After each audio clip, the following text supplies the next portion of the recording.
ମୁଁ ମଗ ସମ୍ରାଟ ହେବି, କଳିଙ୍ଗକୁ ବିଜୟ କରିବି, କାରୁ ବାକି ଜୋର କରି ମଗଧ ନେଇ ଆସିବି। ନିଶ୍ଚୟ କଷ୍ଟଦାୟକ। ସବୁ ବର୍ଷ ଖଣ୍ଡଗିରି ଗଲାବେଳକୁ କଷ୍ଟ ଲାଗେ। ଏଠି ବିରାଟ ଦର୍ଶକ, ସାରା ଓଡ଼ିଶାର ଦର୍ଶକ ଆସିକି ଦେଖନ୍ତି, ଖୁସି ବି ଲାଗେ ଖଣ୍ଡଗିରି ନାଟକ ପରିବେଷଣ କରିବା। ଏବଂ ଆମେ ମୋତେ ଯାତ୍ରା ଜଗତରେ ବହୁତ ଦିନ ପରେ ଗୋଟେ ଐତିହାସିକ ନାଟକ କରାହେଉଛି। ଚଣ୍ଡାଶୋକ ଧୂଳି, ତାର ଦୁଃସାହସ ବାବୁଣି ବାବୁ ଏବଂ ହର ସାର୍ଙ୍କର ଦୁଃସାହସରେ ଏଇ ନାଟକଟି ହେଇଛି। କାହିଁକି ଏହି ସମୟରେ ଐତିହାସିକ ନାଟକ ସବୁ ଆଶ୍ଚର୍ଯ୍ୟ ହେବା କଥା, କିନ୍ତୁ କରିଛନ୍ତି। ଚଣ୍ଡାଶୋକରେ ଆମେ ରୁଦ୍ର ସ୍ମରଣିକାଙ୍କ ଯେଉଁ ଯୋଡ଼ି ରହିଛି ହେଇଛି ନାଟକ ବି ନୂଆ ନାଟକ। ଆପଣ ସ୍ମରଣିକା ବିଷୟରେ ପଚାରିବେ? ହଁ, ଆମର ତ ଏବେ ମ୍ୟାରେଜ୍ ହେଇଛି, ସମସ୍ତେ ଜାଣିଛନ୍ତି। ଏବଂ ସିଏ ବି କାରୁବାକି ମୋର ଯେ ଅଶୋକ ପ୍ରେମିକା ଭୂମିକାରେ ଅଭିନୟ କରୁଛନ୍ତି କାରୁବାକି। ଏଠି ଆମେ କେତେ କଷ୍ଟ ବହୁତ କଷ୍ଟ ହେଇଛି। ଆମେ ସେଇ ଜୁନ୍ ମାସଟା ଯାକ ଘୋଡ଼ା ସହିତ ଥିଲୁ। ଘୋଡ଼ାରେ ସକାଳୁ ରିହର୍ସାଲ୍ ଗୋଟେ ଟାଇମ୍ ଥାଏ, ଘୋଡ଼ା ସହିତ ଗୋଟେ ଟାଇମ୍ ଦେବାକୁ ପଡ଼େ। ସେ ଖରାରେ ଘୋଡ଼ା ଉପରେ ବସିକି ଘୋଡ଼ା ସହିତ ତାକୁ ପ୍ରଶିକ୍ଷଣ ନେବାଟା ବହୁତ କଷ୍ଟକର ଥିଲା। ନାଇଁ, ବହୁତ ଦିନ ପରେ ତ ଗୋଟିଏ ଦୋଳିପାଟି ହିଁ ଚଣ୍ଡାଶୋକ ନାଟକ କରିଛନ୍ତି। କି ମୁଁ ପ୍ରଥମରୁ ବି କହିଛି ଦୁଃସାହସ କିଏ କରିବେନି। ବହୁତ କଷ୍ଟସାଧ୍ୟ ନାଟକ। ଖାଲି ଅଭିନୟ କରିବା ଯେତିକି କଷ୍ଟ, ତା'ର ଡ୍ରେସ୍ କଷ୍ଟ୍ୟୁମ୍, ଖଣ୍ଡା ତାକୁ ନେଇକି ପ୍ରୟୋଗ କରିବା, ଖଣ୍ଡା ଲଢ଼େଇ ଶିଖିବା, ବାଡ଼ି ଲଢ଼େଇ ଶିଖିବା, ଏସବୁ ବହୁତ କଷ୍ଟକର। ବର୍ତ୍ତମାନ ସହଜ ନୁହେଁ ଏସବୁ ନାଟକ କରିବା। ମିତ କହିହେବନି କିଛି, ସେଗୁଡ଼ା ସବୁ ପ୍ରଯୋଜକମାନଙ୍କ ଉପରେ ନିର୍ଭର। ଯଦି ପ୍ରଯୋଜକ ସେପରିକା ସାହସ କରନ୍ତି, ତଥାପି ହେଇଛି କିଛି କିଛି ନାଟକ।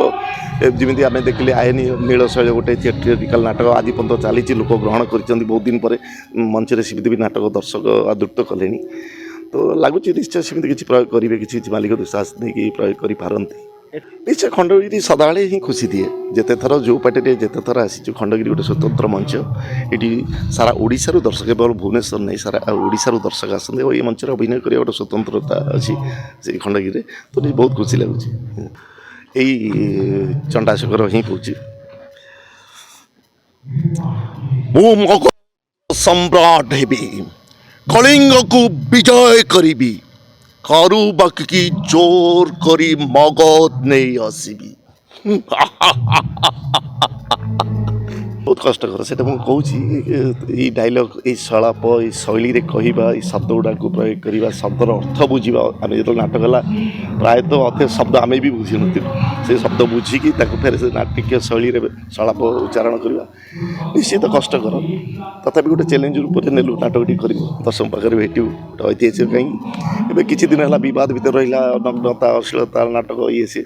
ଆମେ ମାଲିକ ଚିନ୍ତା କଲେ ନାହିଁ, ଗୋଟେ ଐତିହାସିକ ପୁଣି ଥରେ ଫେରିବା, ଦେଖିବା ଦର୍ଶକମାନେ କ'ଣ ତାଙ୍କର ପ୍ରତିକ୍ରିୟା ରହୁଛି କହିକି ଚେଷ୍ଟା କରିକି ପ୍ରୟୋଗ କରିଛି।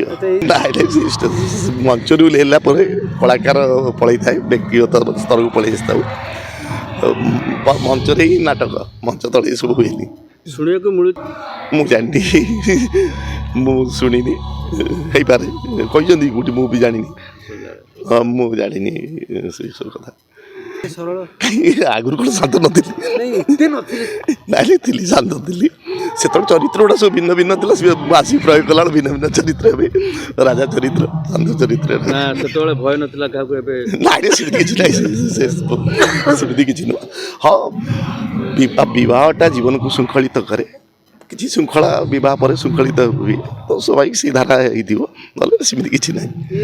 ଯେତିକି ପ୍ରଶଂସା କରିଥାଏ ଭଲ ନାହିଁ, ଭଲ ଲାଗେ।